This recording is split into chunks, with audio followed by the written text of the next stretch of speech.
All right, to provide a brief roadmap for this rebuttal, first I will be defending my own case and then move on to voting issues and the value clash. Is my judge ready? Yes. Opponent ready? Yes. Then I shall begin.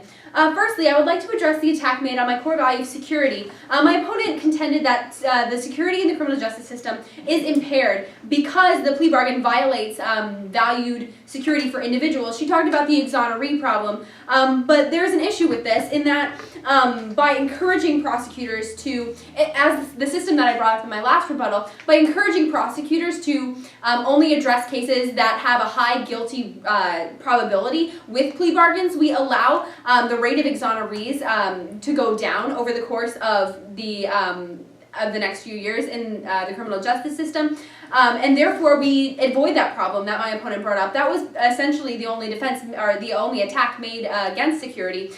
Therefore, the security of the criminal justice system, as I talked about in my constructive, is actually protected because it is able to address more cases, and it is able to address those cases which actually are imperative to the public safety and to the security of the American public, those cases being violent ones. Again, this was an issue my opponent brought up in her last rebuttal, is that that the criminal justice system often should not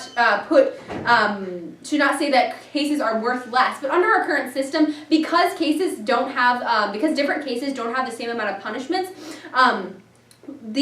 we're not saying that people are worth less. It's just if a case has violent means or some type of violent action involved in it, it should be addressed because it is more imperative to the security of the American public.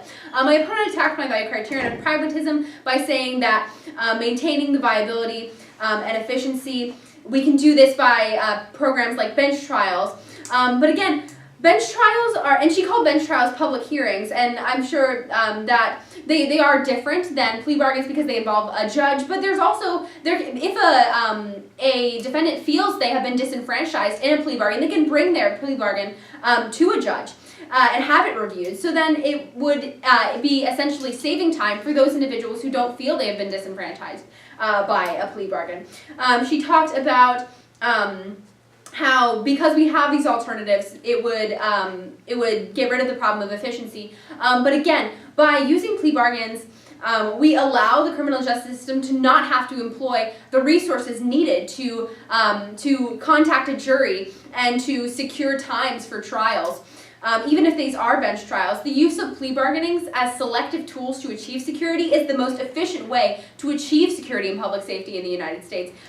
She attacked my first contention, again, by saying that some cases are worth less, which I already addressed. She says that the benefits of, she said that the benefits are better under alternatives, which I already addressed. My opponent attacked my second contention by saying that because we have not seen reform yet, there's no potential for reform, therefore we should abolish the practice as a whole. But because we have not seen the abolition of the plea bargain either, the same attack can be extended to the abolition as a whole. The abolition of plea bargain is a reform of the criminal justice system. Instead of saying that because we haven't seen reform is not possible, instead we should encourage reform in a system where it is bureaucratically disadvantaging to engage in reform. And that is the true reason why we have not seen nationwide reform. But as we continue to encourage these programs, it will become more nationwide, and over time it will become nationwide. Now I'd like to move on to the voting issues. First is the nature of the plea bargain. My opponent paints the plea bargain as a shady practice which the public does not know about and which defendants aren't clear. The entire court system is disenfranchised by the use of plea bargains, according to my opponent. But really, the methods we have to review plea bargains and the ability of judges and juries and the public to see the true nature of plea bargains allow it to not be a shady practice. Instead, it's a tool used to achieve security. The second voting issue would be the obligations of the criminal justice system. The criminal justice system is obligated to punish criminals, and in the many cases that I have brought up, even those that my opponent have brought up, the people who accept plea bargains are not let off with nothing. They are still punished. And again, to contend that punishments have to be proportional, proportionality is defined by the society we live in, and because these proportional punishments are put forth by the criminal justice system of the United States in accordance with what the citizens feel, they are therefore proportional in this society. Therefore, the criminal justice system is satisfying its obligations in an efficient way. The value clash, public safety versus security. Again, public safety and security can only be upheld under the negation of a resolve, as the criminal justice system would not be impaired, would not be crippled by the abolition of the plea bargain. Instead, we'd be able to use this to achieve security. For those reasons, I urge you to cast a negative ballot. Thank you.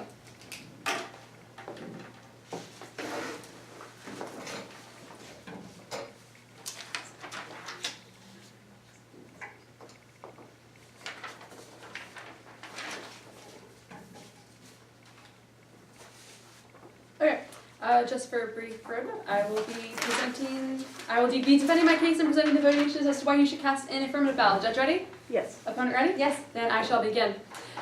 Moving on to defend my case. Once again, my value for this round is public safety. My opponent attacked it by stating that only with the negation of the resolution, by upheld plea bargain, can we protect the United States via the exercise of the ability of use of the purpose of the criminal justice system. My opponent further stated that criminal justice system in this sense was often very proportional and that progresses smoothly. But the issue is that it isn't proportional in regards to. And the arguments my opponent brings up proportionality, and that we keep it proportional because we're giving them a punishment, they're not being let off with nothing. Just because they're given a punishment doesn't mean it's a proportional punishment. If they're not given the punishment that the crime they committed deserves, then the punishment they receive is not proportional, even if they are being punished. In this case, we are not upholding public safety because we are allowing those to not be punished as they should in order to uphold public order or in order to maintain the respect those who have for our criminal justice system. But in the aspect of those who see that those who get punished are punished properly, and those who are being punished see that the criminal justice system is not wavering in the face of their acceptance of a plea bargain. Moving on, my criteria for this round is retributive justice. My opponent attacked it by stating with my first point that those who morally suffer. My opponent asserts that, again, they're being prosecuted and there's no objective moral standard. But there might not be an objective moral standard, but we can definitely determine that objectively it is immoral to allow people to not be punished for crimes they committed. It is objectively immoral to allow a system in which we know innocents are being convicted and we know innocents are being charged, and we know prosecutors are seeking to convict those not because they want to secure justice, but because they want to secure their quotas as quickly as possible, as we saw via my third contention. And my second point of my value criteria, my opponent asserted that it must be conducted by legitimate punishment. My opponent asserted that we can make it legitimate, but the issue is that it is not legitimate now, and since we haven't ever tried to make it legitimate, as my opponent asserts, there's no reason to assume that we ever will. Even in this case, we're talking about the resolution. It is just because that we haven't seen the abolishment of plea bargaining doesn't mean that that we'll never see the abolishment of plea bargaining, as my opponent tried to turn my logical argument around. It is actually that since we haven't seen reform in a system that we know needs reform, then that system obviously can't be reformed, and the only way to fix the issues that system creates is to get rid of the system altogether. Moving on, my first contention is that there's two life sentences. My opponent asserted that with Texas v. Peterson, Tennessee, that we can make it so courts can address better cases, but in this case, what makes a better case? My opponent asserts cases in which people have a harm to the society can be addressed if we allow plea bargaining to address other cases, but we see plea bargaining make it so people who harm society get lesser sentences. People who have shown, with the Tennessee example, got multiple different plea bargains for the same sentence in which they hit people when they were drunk driving or when they were attacking people. And these cases, we are seeing people who are harming others being able to use the plea bargaining system to make it so they get out of jail so they can harm others again. My opponent also asserted that our trials could be an issue, that we should use publicity, but that should not be the focus. We should, in fact, increase publicity so people know what is going on in the decisions of these trials. My second contention is that it devalues the justice system. My opponent asserted that we can shed light on plea bargaining with reform, that plea bargains can be reviewed with the APASA thing. But the issue is that, again, we haven't seen this review, we haven't seen this reform, we haven't seen this shedding light on plea bargaining in a national scale. So we shouldn't assume that just because we keep this in that we will see it. My opponent also asserts that that evidence that prosecutors are using evidence to determine what things to get plea bargain. But I asserted in my third contention that there is actually a correlation between a lack of evidence to prosecute a trial and the prosecutors offering a plea bargain. My third contention is that there is undue case limits. My opponent attacked it stating that, again, we can mitigate the innocence charge by ensuring that prosecutors use sufficient evidence, that prosecutors use plea bargains wisely. But where do we see most and my opponent asserted that most plea bargains go to people who are innocent, but again, these aren't standards. We don't have cases reviewed. When we're talking about, my opponent asserts that people who feel disenfranchised can have their cases reviewed. This isn't nationally. This isn't everywhere. This is only in specific cases. So we can't say that yes, everyone can review their cases, because that's not always the case with plea bargaining. My opponent also asserted with the Taylor case that we could justify the jury system, but again, just because reform is theoretically possible, if we haven't seen it, we have to assume that it's not physically possible or physically possible in this case. Moving on to the voting issues, my opponent asserted that the first voting issue is what is a plea bargain. I will follow that. My opponent asserts that I put plea bargaining in a shady light, stating that we have methods to review plea bargaining, so it's not shady, so we can make it so people are aware. But again, we don't have these materials. We don't have this review. While we could theoretically implement this review since we haven't seen it before, we need to assume that based on the negative consequences we see now, we must take action not based off of the possible theoretical good consequences that we can see that my opponent asserts.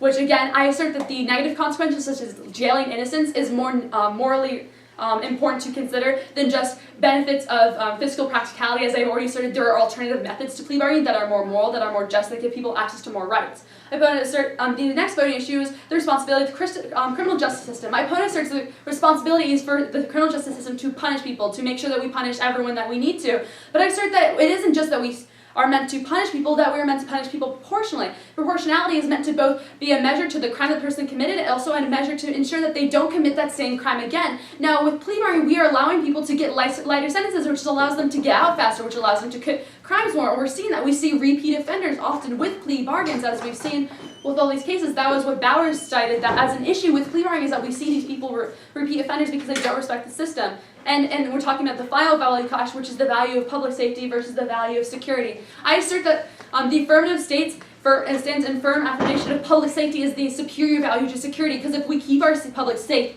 if we, by abolishing this practice that is shown to have all of these detrimental effects, then we are upholding the security of our nation. On the other hand, if we keep the system, we're actually providing a liability to security, because I would assert the greatest liability to security isn't in regards to efficiency, it's in regards to morality, and in regards to the maintainability of the system in the eyes of the people. It is for all these reasons I urge you to pass an affirmative ballot. Thank you.